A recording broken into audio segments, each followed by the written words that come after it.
Dinesh maki kaduda hangkadanda chatuna lay machindasu tamna soli koigino handak maraksina aina mabu sumyingduna layningeba madagi khonjelda taningeba yumdagi hendokningdriba khanghodana aigi thamoido phawriba chainase karino haiba fawba isana khangjade sibu oigadra nungchiba haibada asumna wakal khanduna layringeidada tunglomdagi kaurai liyana da chak loire charase Dinesh tu ikhang khangna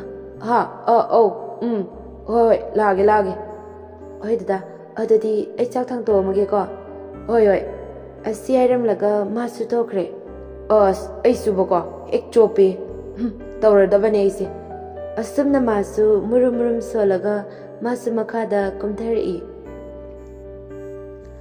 makoi punna chak chari sakhina ibungo kayage ma nangse angang natre nasana matik charabani aduna nang nasana gyan taroko imabu wayamna nganganganu Dinesh tu ikai boy kariyoi liya dai fejengi adugar ima chakchem to chakhige aduwada kona khanase asi hairaga saksinaraga fogo tuna chakhi tawrisi ngone masi ngangsi ko masana su chawre wakhal taba yariba adubu khangsinadana adum leine mirana yare bema nang suboko mina charingai dudana tradi yadrabo ngangba hai ngangba natine tumina layuko liyadi sanariba wari du tumina taduna adumak chakto chari mirana yare ma nangam taningdre ngangi hairaga ne chalaga nganguro aima tawrisi ngone asumna chagi sing chaba loireduna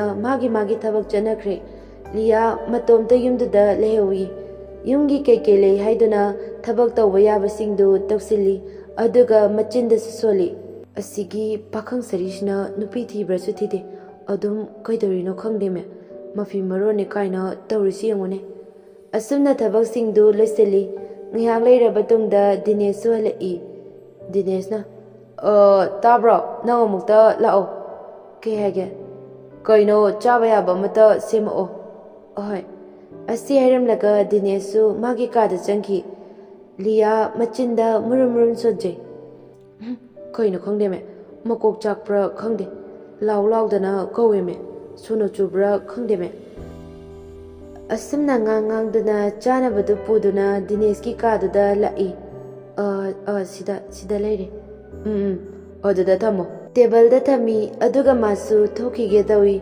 adubu nang harore matagum sadhari nangdo wam taigi liya failai turi aduga hari kaiba Dinesh tu khangboi kariyo hari kasunate sumai bane asi airam laga masu thokre Dinesh yamna chakna solawi ai sidi buko chofam da leime kaino khangde aduda khangde ai nang lauda lawni kana matagi oibiyar nangdi aigine aigi thamoigi mabe moibiyu ko somdana liya famdana phoning duna leiraga nofe chu tawi mirana kaino cha ngasidi yam harauno ida liyana comedy sum yengambane aduna nine ai su khaleba yam harauna ui haiduni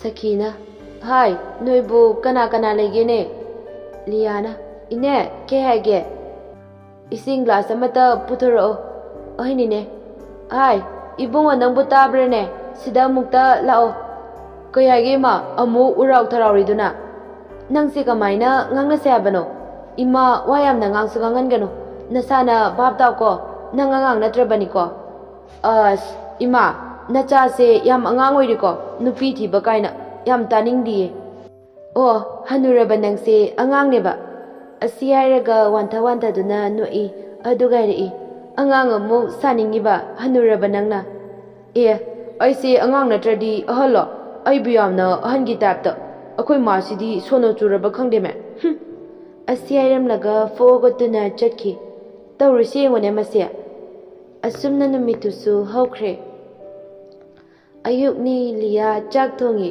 Dineshna koi injang thongdeno liya su khangboi kari kangsoi adudi ai injang sembirake Lia yam ngakna. Kaiba. Aido hinjang sembirake haiba. Kaino idea. Kai sunate. Oh. Asi aiduna Dineshna hinjang semi aduga Liana chak thongi. Asumna nido chak thongminaringaida Mira yam ngakna. Akhoi dase chak thongbaga haibra se. Dinesh tu khangboi kari oi. Ha, nate sum yengbane. Kari ngangno ngangkraponi. Asi aiduna saksinaraga thokre. Ikariba haidunine yam paktiye khoi dase sumainaga tawbra se. Asi airaga nokthorei. Liana, kaino nang haiduna. Che, nang khangara. Asi airamlaga masu thokre. Kaino, anise ngauraba. Kaino tawrishina pura mata amani. Asi aiduna masu chakto thongi. Asumna numitusu hokre. Mirana, che, nangi khangnaba leibra. Leiteda. Kaigino, che koiselu yadra. Ai nungsinaba thamba talida. Haujing matamgi nupasingsa ai talle. Che na isidi punsigi yum palare haibagi afamnine. Adumaina hairasu yai. Che wathi nganganoba aidi che se yamna nungsiye. Aduna che nang akhoi dagi inamoi jerageba. Lia do yamna ngakna yengduna ri. Mira, kaino nangna haiduba nang ngauraba nangbu kok chakpra. Asing manai naise. Ado inama nang akhoi dase nungsibra. Yam taningde ngangna wathi ngangno.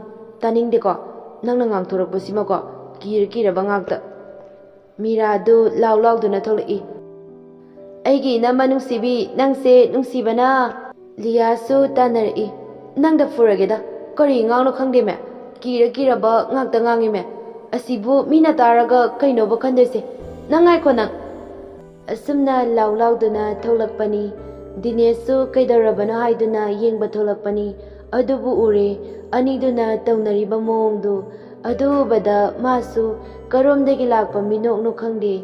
Maithongda haraubagi thamoido yengu khudingmakta ipenda penbagi moongda tawi. Anidugi moongdu harauna yengje. Sakina, kaidaunaragene koichin cheleduna noibu tusanba tarene. Hainaringaiduda Lia tusali.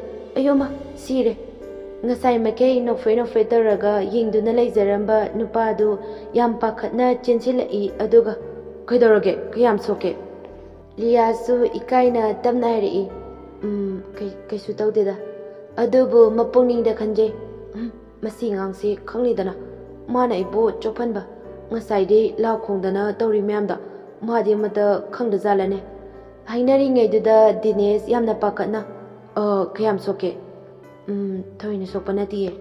Dinesh mi lebra haiduna mangaktu haife leiduna yengi. Aduga hairi. Lia. Ai kenomta haige. Hayo. Ai nangbu tamoi sengna nungsiye.